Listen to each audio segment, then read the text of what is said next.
नमस्कार, मैं हूं प्रवीण दुबे। दोस्त दोस्त ना रहा, दोस्ती इम्तिहान लेती है। हिंदी फिल्मों के ये चर्चित गाने उपचुनाव वाली हर उस सीट पर फ्लैशबैक में बजाए जाएंगे क्या, जहां बीजेपी से ज्योतिरादित्य सिंधिया और कांग्रेस से स्टार कैंपेनर बतौर सचिन पायलट सभाओं में आमने सामने होंगे। राजस्थान में हुए पॉलिटिकल ड्रामे के बाद ज्योतिरादित्य सिंधिया ने पूरी तैयारी कर ली थी कि सचिन पायलट उनके नक्शे कदम पर चलते हुए बीजेपी की राह पकड़ें और बीजेपी मुख्यालय में उनका तिलक सिंधिया के हाथों हो। लेकिन पायलट ने रणनीति के तहत बड़े हुए कदम वापस खींच लिए। इधर प्लानिंग के तहत ही पीसीसी चीफ कमलनाथ ने पायलट को 28 सीटों के उपचुनाव में को पायलट की हैसियत से एक जगह दे दी है। एमपी में पायलट की लैंडिंग कहां होगी, यह भी पहले से तय हो गया। एमपी की उपचुनाव वाली ग्वालियर चंबल की 16 सीटों पर उतरेंगे पायलट। राजस्थान से लगी खास उन सीटों पर जहां गुर्जर राजपूत मतदाताओं की बड़ी तादाद है। तो जिस तरह मल्टी स्टारर फिल्म का इंतजार करते हैं दर्शक, बिल्कुल उसी अंदाज में एमपी में आम वोटर भी अब यह देखना चाहता है कि जब ये दोस्त एक दूसरे दोस्त के मुकाबले में खड़ा होता है तो वार प्रहार पार्टियों पर होते हैं या फिर व्यक्तिगत हमलों पर भी जाएंगे। वैसे दोनों का राजनीतिक जीवन कमोबेश एक सा रहा है। दोनों को विरासत में ही मिली थी सियासत। जिस उम्र में राजनीतिक जीवन शुरू होता है, 30-32 साल की उस उम्र में दोनों सांसद बने और कम उम्र में ही केंद्रीय मंत्री का रुतबा भी हासिल कर लिया। सवाल यह है कि पीसीसी चीफ कमलनाथ के को पायलट बनकर आए सचिन पायलट सिंधिया के खिलाफ केवल चुनावी मुद्दे उठाएंगे या सैद्धांतिक मुद्दों पर भी सवाल करेंगे। ग्लैमर से भरपूर इन चेहरों के अलावा ताजी हवा की तरह एक नया चेहरा भी उपचुनाव में उतरा है। आज रायसेन में मुख्यमंत्री शिवराज सिंह चौहान के बेटे कार्तिकेय सिंह चौहान बीजेपी उम्मीदवार प्रभुराम चौधरी के लिए प्रचार करने उतरे और पूरी ऊर्जा के साथ शामिल हुए युवा हुंकार रैली में। बाकी एमपी में आज आदिवासी वोटर और किसान बिल के साथ भी गर्माती रही सियासत। इन मजबूत वोट बैंक पर हक जताने की भी भरपूर राजनीति हुई। सवाल बहुत सारे हैं। हम इस शो में आपको दिन भर का जो कुछ भी सियासी घटनाक्रम है वो सब कुछ एक साथ लेके आते हैं निचोड़ की शक्ल में और बहुत सारे सवालों के साथ। और सवाल उठते हैं तो जवाब तो देना होगा, लेकिन पहले आपको दिखाते हैं एक रिपोर्ट, देखिए।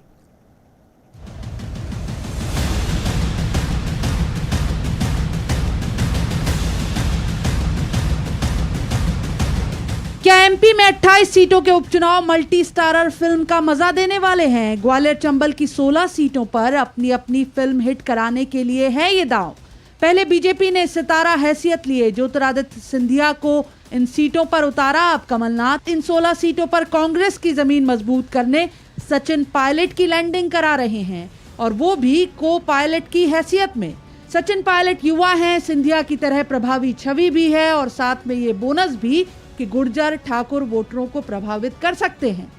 और क्योंकि उस क्षेत्र में गुर्जर समाज का काफी बाहुल है, तो सचिन पायलट जी को आमंत्रित करेंगे और आना भी चाहिए। बीजेपी दो दोस्तों के बीच लकीर खींच देने के कांग्रेस के इस दांव को हैरत से नहीं देख रही। बीजेपी के लिए राजस्थान के पायलट के एमपी के दंगल में उतरने के मायने हैं कि कांग्रेस में अब करिश्मा दिखा देने वाला कोई नेता बाकी नहीं रहा। मध्य प्रदेश में सिंधिया के कद का कोई नेता अब कांग्रेस के पास नहीं है। यदि इंपोर्टेड नेता को मध्य प्रदेश लाया जा रहा है तो यह सुनिश्चित हो गया कि मध्य प्रदेश कांग्रेस की स्थिति बहुत खराब है। सुर्खियों में आज आदिवासी भी हैं। 28 सीटों के उपचुनाव में 7 आरक्षित सीटों के अलावा अनूपपुर, नेपानगर, बमोरी जैसी आदिवासी वोटर के बाहुल्य वाली सीटों पर भी नजर। आदिवासी मुद्दा बना मंत्री उषा ठाकुर के एक बयान के साथ। महू में आदिवासी संगठन जैस के खिलाफ दिया गया बयान सदन के बाहर इस अंदाज में गरमाया। सारे राष्ट्रभक्त वनवासी होते हुए कैसे जैश जैसे देशद्रोही संगठन इस क्षेत्र में पनप। हमने मध्य प्रदेश के माननीय मुख्यमंत्री जी से मांग करी कि प्रदेश के 2.25 करोड़ आदिवासियों से माफी मांगे और साथ में जो उषा ठाकुर जी को बर्खास्त करे। मैं उन सभी सामाजिक संगठनों का बहुत सम्मान करती हूँ जो जनजाति समाज के उन्नति, प्रगति और विकास के लिए कार्य कर रहे हैं। मेरी कथन रचना से यदि किसी को ठेस पहुंची तो मैं क्षमा चाहती हूँ। उपचुनाव में कृषि बिल को लेकर भी सियासत तेज हो गई है। कांग्रेस उपचुनाव में किसानों की नाराजगी का माइलेज लेने की तैयारी में और बीजेपी कह रही है कि कृषि बिल को लेकर जो भ्रम फैलाया जा रहा है उसे दूर करेगी सरकार। एक आए हैं विधेयक, ये दोनों विधेयक किसानों को आय 2 गुना से 4 गुना 6 गुना करने के लिए लाए। मोदी जी जो कहते हैं वो करते हैं और इसलिए अब गांव के विकास के द्वार खुलेंगे, तकदीर और तस्वीर बदलेगी, दशा और दिशा बदलेगी। तो पल पल बदल रही एमपी की सियासत में शह और मात के खेल हैं हर दिन। आदिवासी किसान तो सियासत का सदाबहार मुद्दा है ही। अब कांग्रेस ने उपचुनाव की 16 सीटों पर सिंधिया के मुकाबले में उनके जिगरी दोस्त रहे मास अपील वाले नेता सचिन पायलट की एंट्री कराने के साथ इस चुनाव को सिनेमाई अंदाज भी दे दिया है। सवाल ये है कि सियासत में दोस्ती का ये इम्तिहान किसके हक में नतीजे देगा? दोस्ती हारेगी या सियासत? जवाब तो देना होगा। भोपाल में अनुराग श्रीवास्तव और शरद श्रीवास्तव के साथ bureau report, news 18 Madhya Pradesh Chhattisgarh. तो रस्मन सबसे पहले मेहमानों का परिचय मैं आपसे करा दूं। हमारे साथ है भूपेन गुप्ता, कांग्रेस के वरिष्ठ नेता हैं, प्रवक्ता भी हैं। भूपेन जी का बहुत स्वागत। दूसरे मेहमान पंकज चतुर्वेदी, ये बीजेपी के नेता हैं और सिंधिया जी के बहुत करीबी माने जाते हैं। पंकज जी का भी स्वागत, भूपेन जी का भी स्वागत। और तीसरे मेहमान दिनेश गुप्ता, पत्रकारिता का चर्चित चेहरा है, बहुत अच्छे राजनीतिक विश्लेषक हैं। दिनेश जी का भी बहुत स्वागत है। शुरुआत कर लेते हैं पंकज जी से। पंकज जी, सचिन पायलट आ रहे हैं को पायलट बन के, तो कुछ डर संशय, क्योंकि वो जब सामने होंगे तो उसी स्तर के और उसी ग्रेडिंग के बैट्समैन हैं, सिंधिया जी के ग्रेड के ही।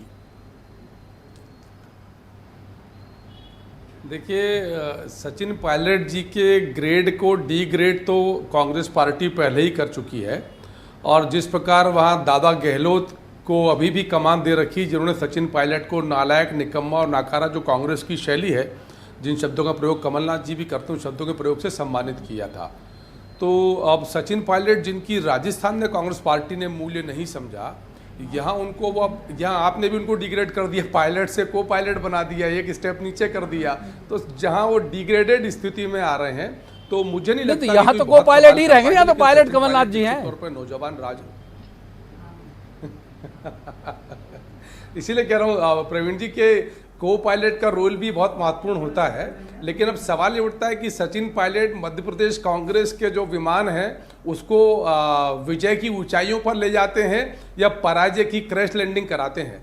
और ये सबसे बड़ा विषय इस बात का है कि मध्य प्रदेश में आमतौर पर उपचुनाव में कांग्रेस की जो परंपरा रही है कि वो राष्ट्रीय नेतृत्व को याद नहीं करते और मध्य प्रदेश के जो प्रदेश के नेता उनके दम पर काम करते हैं। तो एक बात तो बहुत स्पष्ट है कि कांग्रेस पार्टी ने स्वीकार कर लिया कि दादा कमलनाथ में अब वो दम नहीं बचा और जो बड़े मियाँ छोटे मियाँ का कॉम्बिनेशन है, कमलनाथ जी दिग्विजय सिंह जी का, उस कॉम्बिनेशन पर कांग्रेस पार्टी को भरोसा नहीं है और उनकी आस टूट चुकी है। तो दो हताश निराश बड़े मियाँ छोटे मियाँ ने मिलकर ये योजना करी, आग्रह किया होगा संभवतः कि अब सचिन पायलट को लाया जाए। तो आप सोचिए कि जो प्रवास पर मध्य प्रदेश में आएंगे, जवाब ले लेते हैं, कम बात ले ली। आज बहुत सारे मुद्दे हैं, मिक्स वेज लेके आए हैं, आज बहुत सारी सब्जियां हैं हमारे पास आज के शाम के बौद्धिक आहार में। तो रुक कर लेते हैं भूपेन जी का। भूपेन जी, ये सवाल सुबह से उठ रहा है कि सचिन पायलट क्यों एमपी में, यानी तंगी, सचिन पायलट का मतलब यहाँ लीडरशिप का क्राइसिस, ये कह रही है बीजेपी लगातार सुबह से।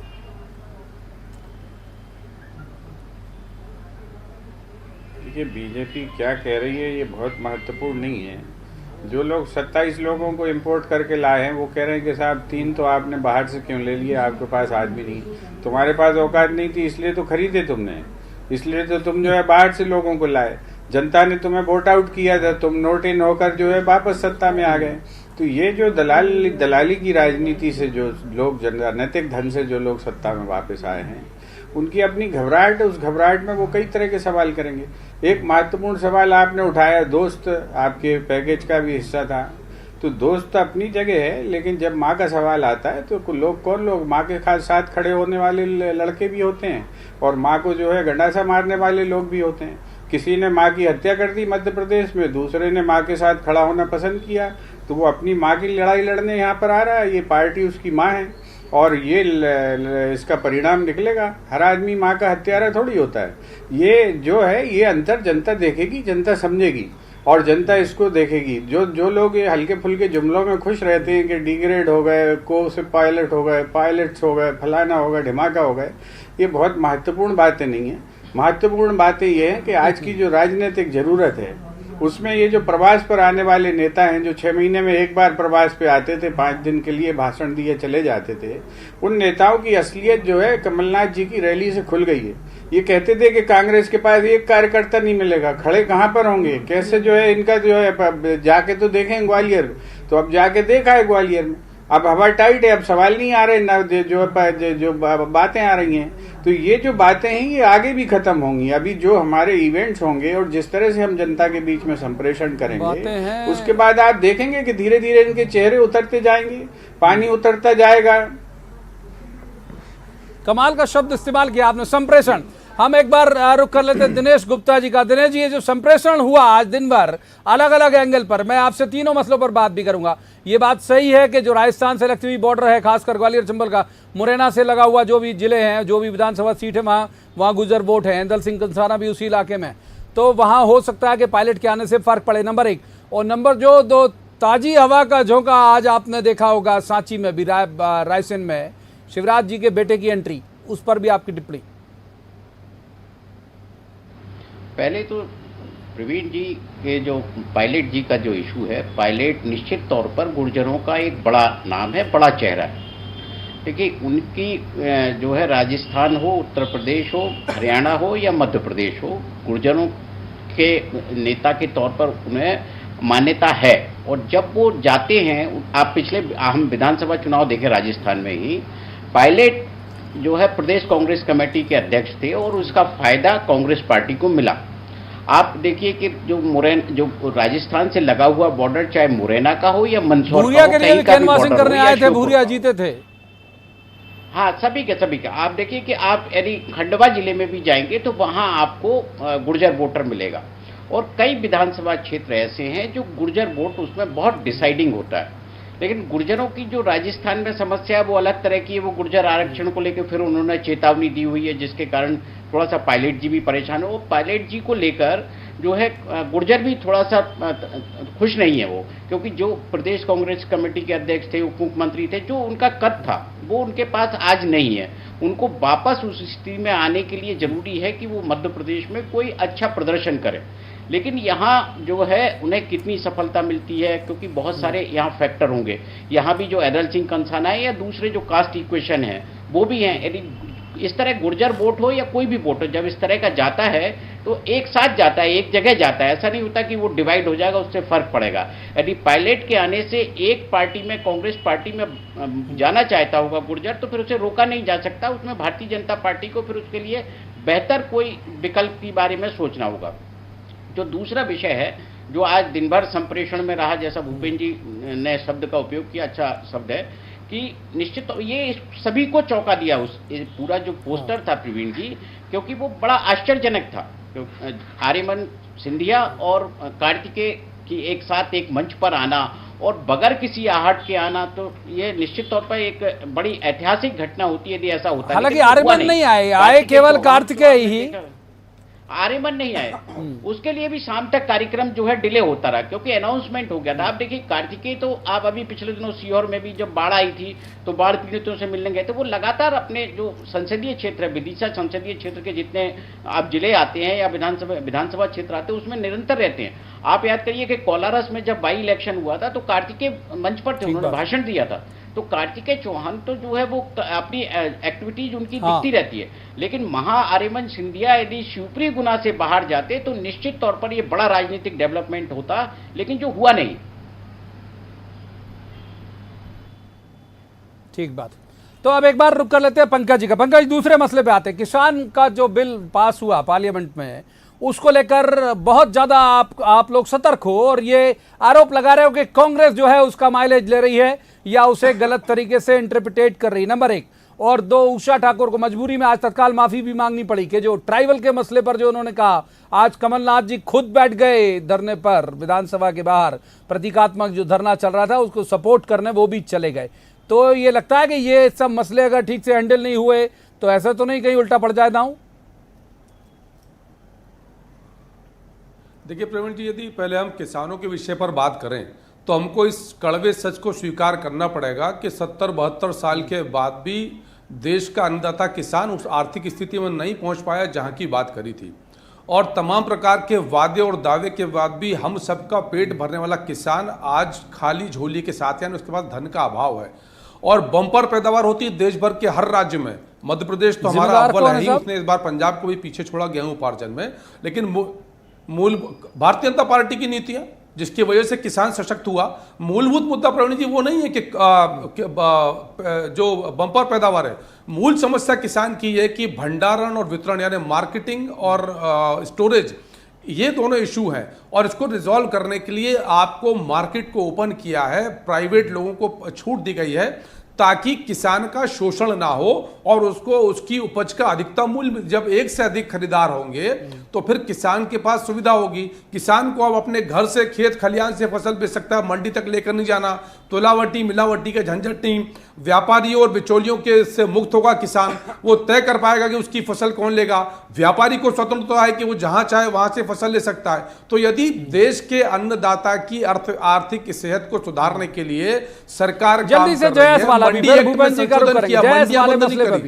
एमएसपी सर कांग्रेस को चाहिए कि वो गुमराह ना करे और किसानों के विकास में आड़े ना आए, क्योंकि 70 साल में जिसमें से लगभग 60 साल कांग्रेस का शासन था, किसान परेशान रहा। अब यदि नरेंद्र मोदी जी के नेतृत्व में यदि किसानों को गुमराह करने का हक नहीं है आपके पास भूपेंद्र गुप्ता जी, किसानों को गुमराह करने का हक नहीं। उनकी आर्थिक स्थिति बीजेपी सुधार रही है, दावा कर रहे हैं पंकज चतुर्वेदी।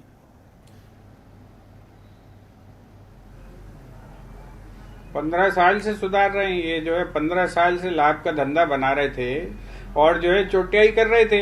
ये जो लाभ का धंधा बनाते बनाते जो है आज कैसे किसान जो है 23,000 किसानों ने आत्महत्या की इन 15 सालों में। बेशर्मी की भी हद होती है।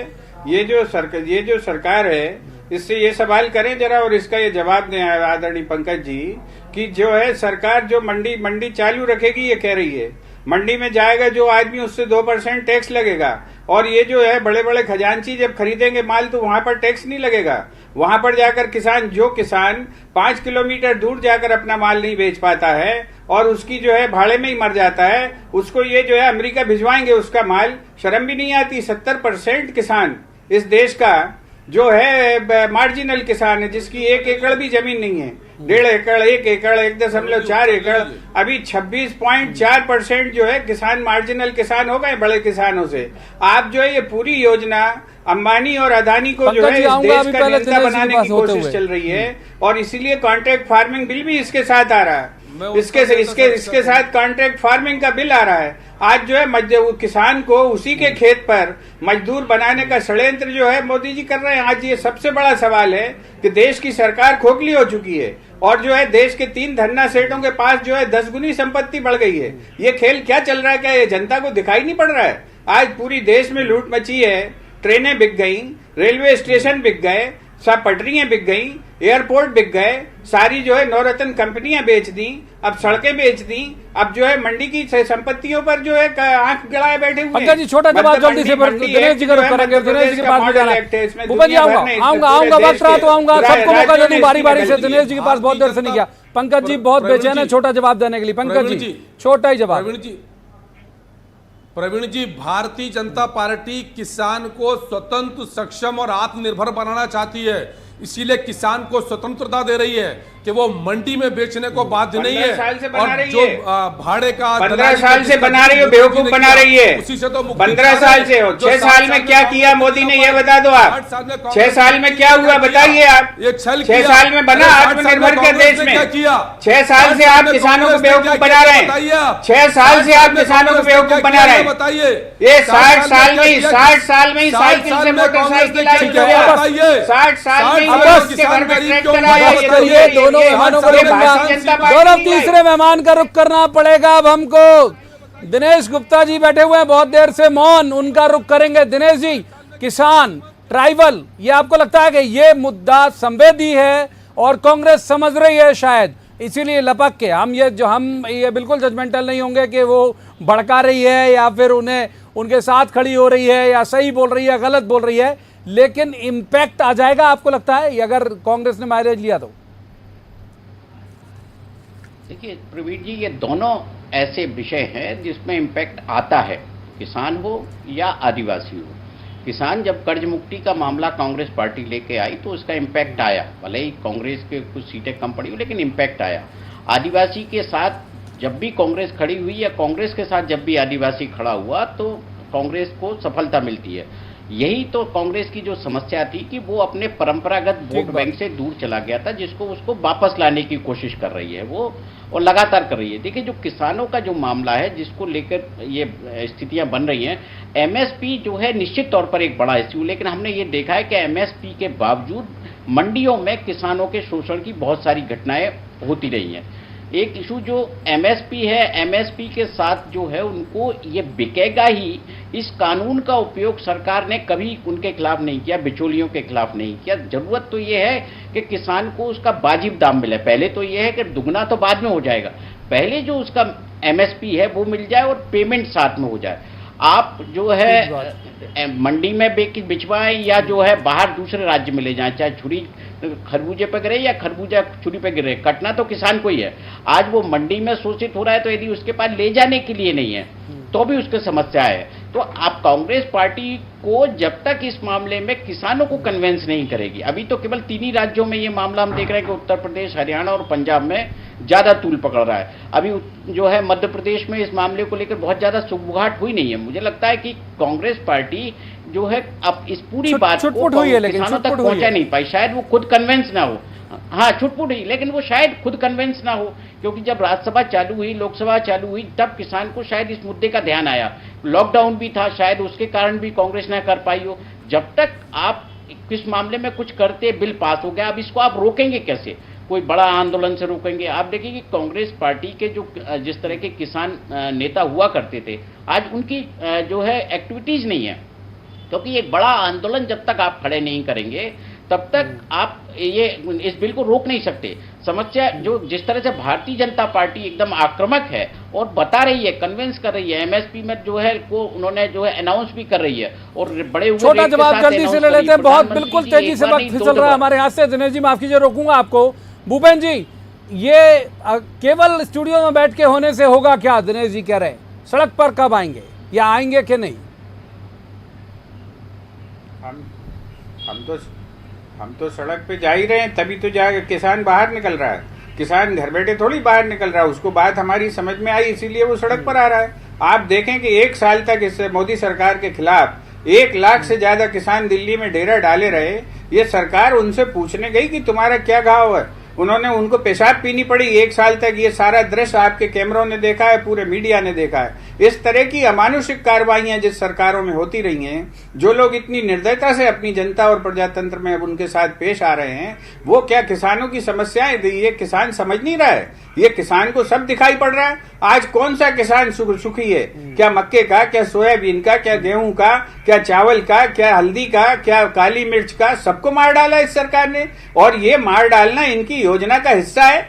आज बिलमार, आपको मैं याद दिलाना चाहता हूं कि जब मोदी की सरकार ताजी आई थी, जो बिलमार कंपनी, मैं जाना चाह रहा था पंकज जी के पास, लेकिन ये टॉस करने में वक्त थोड़ा निकल गया हाथ से ही पूरा, तो यहीं रोकूंगा। तीनों मेहमानों का शुक्रिया अदा करने का वक्त आ गया। लेकिन ये बात सही है कि ये बहुत संवेदी विषय है, ये पूरे मसले को लेकर किस तरह से कौन एड्रेस कर पाता है इसे और कितना कन्विंस कर पाता है इन सब लोगों को। जैसे दिनेश जी की बात से मैं सहमत हूं कि ट्राइबल वाले मसले पर भी, किसान वाले मसले पर भी एक तगड़ा काउंटर बीजेपी को तैयार करना पड़ेगा और कांग्रेस को ये कोशिश करनी होगी कि अपनी बात जिस दम से स्टूडियो में कह रही है उस दम से लोगों तक पहुंच सके।